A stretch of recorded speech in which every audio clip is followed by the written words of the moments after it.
Hello students, new generation study point में आपका स्वागत है।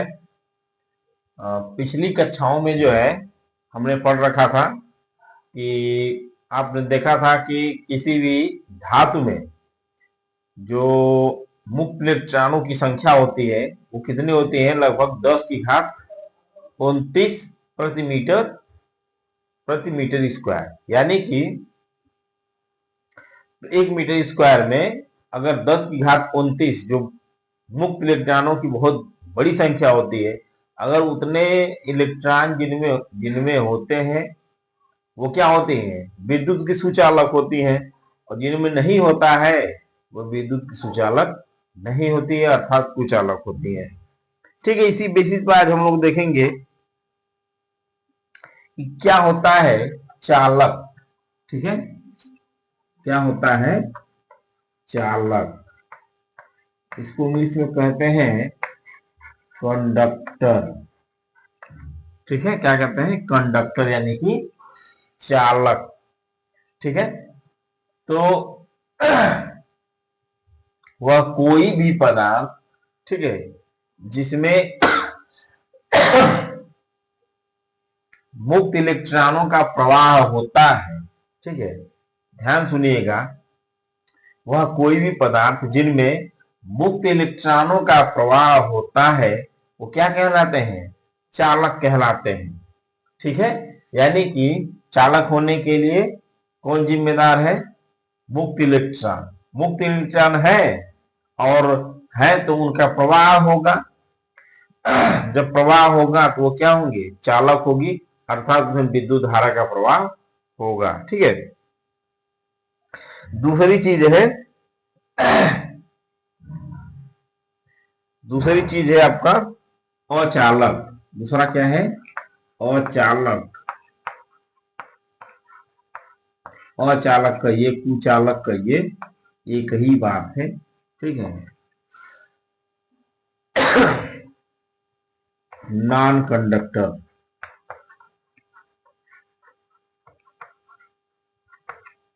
ठीक है, अचालक।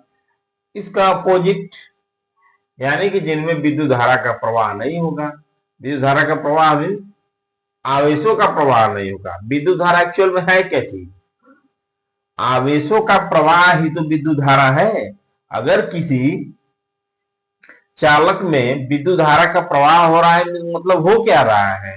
इलेक्ट्रॉन और प्रोटॉन का जो आवेश की संज्ञा दी गई जिनको, वो क्या कर रहे हैं? एक दूसरे के अपोजिट डायरेक्शन में गति कर रहे हैं तभी चालन हो रहा है और तभी उनमें विद्युत धारा का प्रवाह हो रहा है। ठीक है, अच्छा, इन दोनों के बीच की जो एक इकाई है, ठीक है, इन अचालक क्या है? नहीं, क्या कहते हैं? अर्धचालक, सॉरी, अर्ध चालक। तो बेसिकली अर्धचालक एक प्रकार के चालक ही होते हैं। क्या होते हैं? एक प्रकार के अचालक ही होते हैं। हम क्या करते हैं, इसमें कुछ अशुद्धियां, क्या बोलते हैं इनको?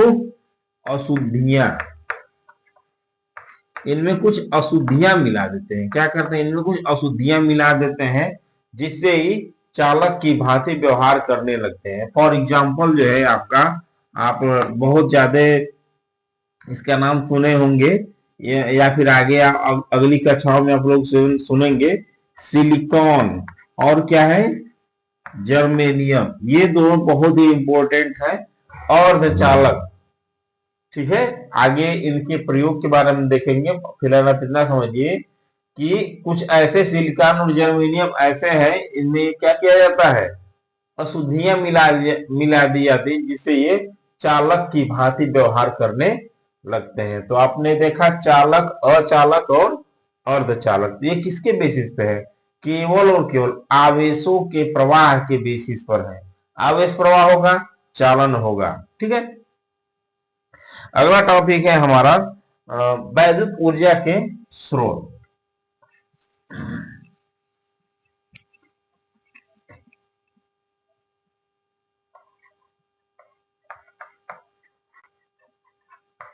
वैद्युत ऊर्जा के स्रोत।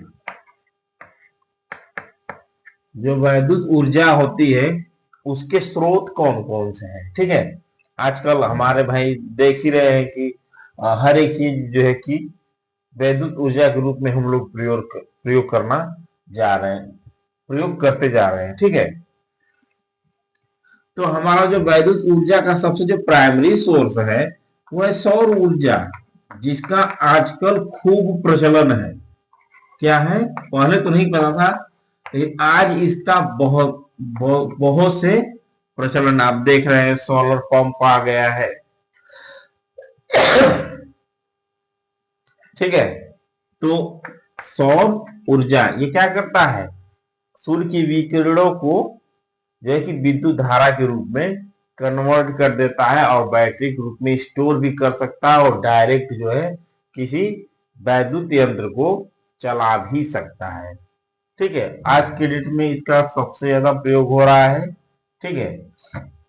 जिसे वैद्युत उत्पादन के अन्य हमारे जो पहले के स्रोत थे, क्या था, कोयला था, ठीक है, कोयला, और क्या था, जल, और क्या है, और क्या है, पवन, और बहुत सारे स्रोत हैं। एक एक करके हम इनको समझते जाते हैं। पहला है आपका सौर ऊर्जा। तो सौर ऊर्जा जो है क्या है, विद्युत ऊर्जा का स्रोत है। दूसरा क्या है, जल ऊर्जा। दूसरा क्या है, जल ऊर्जा, ये भी स्रोत है। क्या किया जाता है, आपने बहुत सारे डैम का नाम सुना होगा। क्या किया जाता है, नदियों के पानी को किसी ऊंचाई पर ले जाया जाता है। नदियों के पानी को बड़े बड़े बांध बांध कर उसके लेवल को हाई किया जाता है, ठीक है, लेवल को ऊंचा रखा जाता है और फिर उसी पानी को ऊपर से नीचे की ओर जो है गिराया जाता है और सोर्स लगाए जाते हैं, जैसे टरबाइन या फिर बहुत कुछ टरबाइन बोलते हैं। वो क्या करता है, उसकी पंखियों को घुमाता है और हमें क्या मिलती है, वैद्युत ऊर्जा प्राप्त होती है, ठीक है। और है आपका, एक है आपका पवन ऊर्जा। आप देखे होंगे जो कई आइलैंड होते हैं, ठीक है, समुद्रों के किनारे पवन ऊर्जा। ये समुद्रों के किनारे क्या होता है, समुद्र के किनारे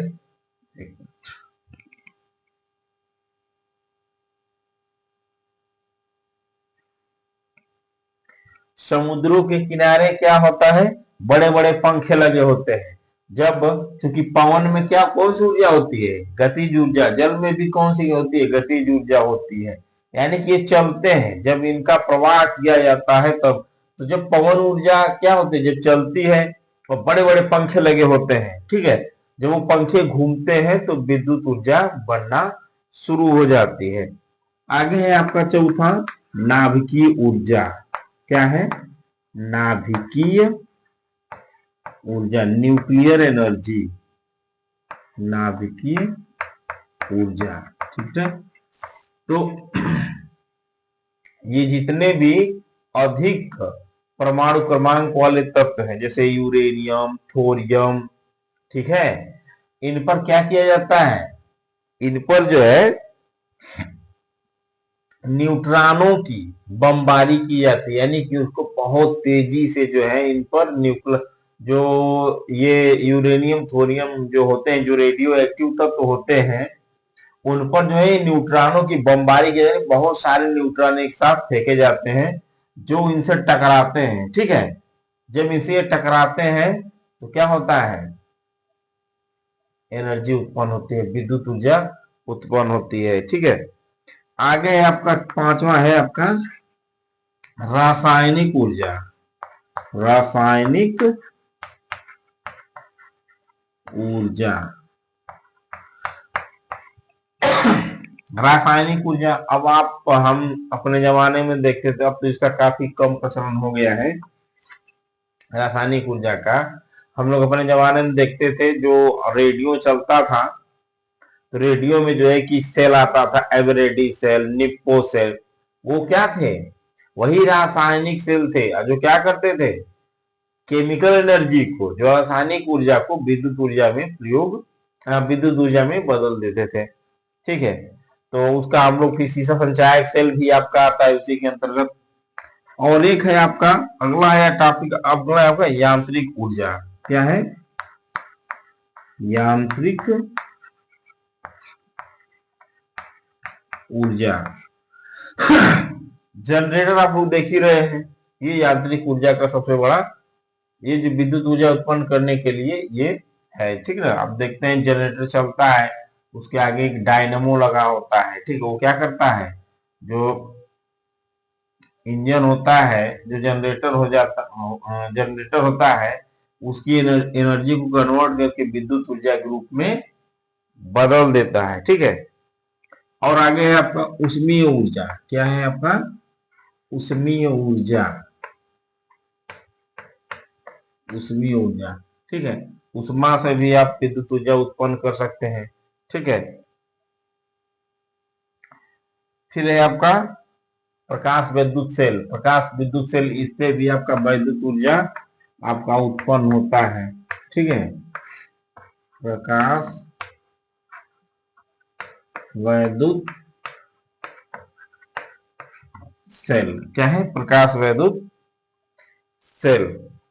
तो इससे भी जो है आप क्या कर सकते हैं, जैसे कुछ पदार्थ जैसे जैसे सीजीएम है, पोटेशियम जैसा है, जब इस पर क्या किए जाते हैं, जब सूर्य का प्रकाश पड़ता है तो इससे जो है क्या होता है, विद्युत ऊर्जा उत्पन्न होती है, ठीक है। तो ये रहे कुछ जो है आपके इंपॉर्टेंट जो है विद्युत ऊर्जा के स्रोत। इनसे आप क्या कर सकते हैं, विद्युत ऊर्जा उत्पन्न कर सकते हैं। फिलहाल इस समय जो सबसे अधिक जोर दिया जा रहा है सौर ऊर्जा का, क्योंकि इसके लिए इसके लिए जो है कि इनके लिए जो ये सौर ऊर्जा सबसे सस्ती पड़ रही है, और इसका कोई जो है साइड इफेक्ट नहीं। साइड इफेक्ट का मतलब क्या है कि जैसे मान लीजिए ये जल है, आप बहुत बड़ा बांध बनाएंगे, ठीक है। आप कई जगह घटनाएं देखने को मिली है कि जैसे कि बांध टूट गया, जब बांध टूट जाता है तो रुकता नहीं है, एक आसपास गांव में बाढ़ आ जाती है और किसी को बचने का मौका नहीं मिलता है, ठीक है। तो इस तरीके से, और ये नाभिकीय ऊर्जा, ये तो जो बहुत ही डेंजरस है। इससे जो है कि नाभिक, इसके आस जहां पर नाभिकीय ऊर्जा उत्पन्न होती है, नाभिकीय ऊर्जा से वैद्युत ऊर्जा उत्पन्न होती है, उसके आसपास का रेडिएशन इतना खतरनाक होता है कि अब वहां पर जो है कि देखा गया है कि तमाम प्रकार की नई नई बीमारियां उत्पन्न हो रही हैं, ठीक है। तो ये बहुत ही घातक है, केमिकल तो है ही है, ठीक है। तो अब चूंकि सौर ऊर्जा बहुत सेफ है, और चूंकि इसका सोर्स जो है अनलिमिटेड है, तो ठीक है। हम पहले ही बताए थे कि सूर्य क्या है, ऊर्जा का सबसे बड़ा स्रोत है। तो आप लोगों ने देखा विद्युत ऊर्जा के ये कुछ स्रोत हैं, इनसे विद्युत ऊर्जा उत्पन्न होती है। आई होप आप लोगों को समझ में आया होगा। इसको पढ़ें और जो है अपने जो है कि क्लास 10 के पेपर में अच्छे मार्क्स करें। धन्यवाद।